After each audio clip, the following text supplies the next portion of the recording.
Hi everyone, it's Tracy. I am here about to give you the tour of our barn, and later I'll do another video on introductions to the horses. So you'll notice behind me it's pretty muddy. It's spring here in Minnesota, and I've got my mud boots on today because I won't be riding. And the horses are here to welcome you. This is Pearl. She's very dirty. And Sunny and Buster. And welcome to the barn. So this is our water tank. I wanted to show you that first. It is heated because we live in the cold country, and it's got two different sides and it automatically refills, and it's got a heating element in it for the winter time so we don't have to chip the ice away. You'll notice we have a lot of tools in our barn and around our barn. Hello, Pearl. A pitchfork to clean up the poo and be able to throw it in. It also doubles as a rake, so I like this particular kind. So we've got some tools out here, and you'll notice with our barn, this part of the barn, we have an overhang so that in the winter and when it gets colder or wet or rainy, the horses can come in and out as they wish. They don't have to be inside, but they can if they choose to. All right, now we're in the tack room. So in the tack room, I like to have some of the saddles in here so we can close the doors and keep kind of the hay and the dust out and keep everything clean. I have a broom in here to make sure it stays tidy on the floor so we're not tripping and stumbling over things. And our feed and grain we keep in plastic containers so that we can lock it up. So if the horses do happen to get out, they're not going to get into our feed containers and eat too much and get super sick. And over here, we have a nice neat place for our helmets and leg wraps.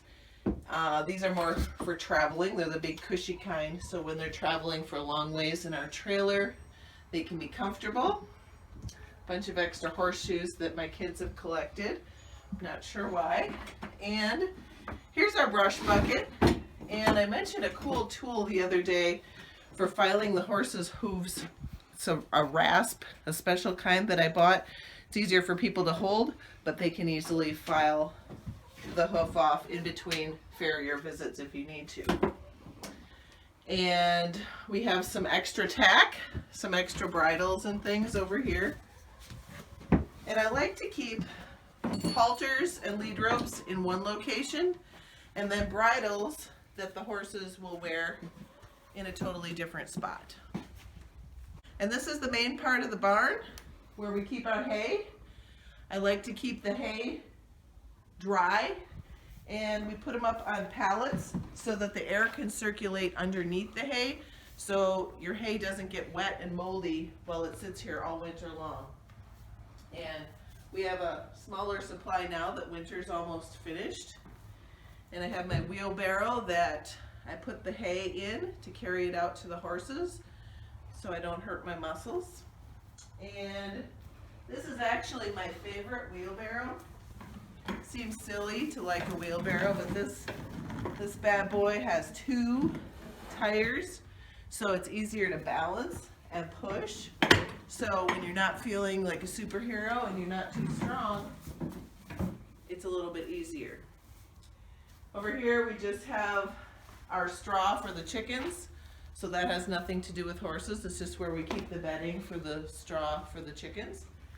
And I like to keep our bridles and equipment organized, so we have a little stall hanging rack for that.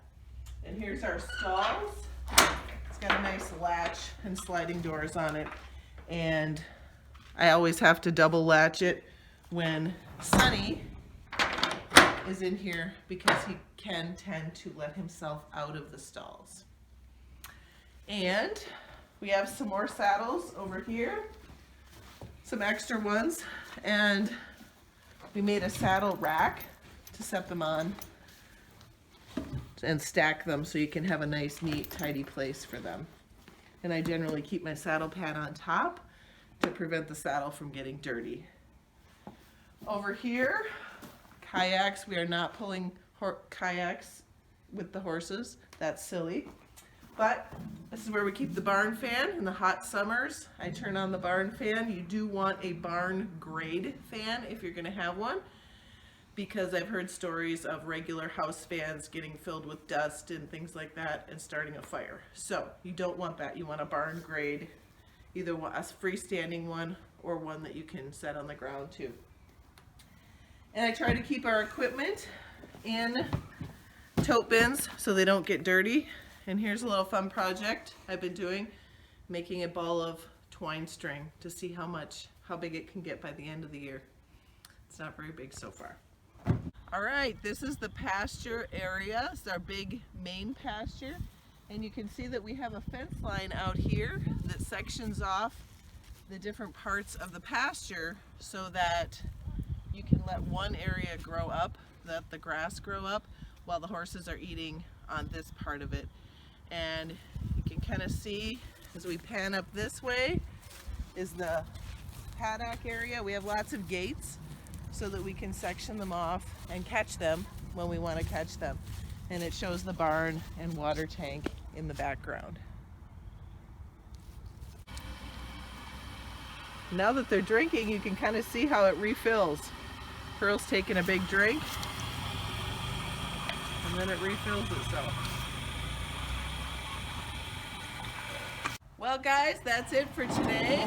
We are done with our tour of the barn, and next you can watch for the video of our horses. I'll introduce you to all our horses and tell you more about them. Bye for now.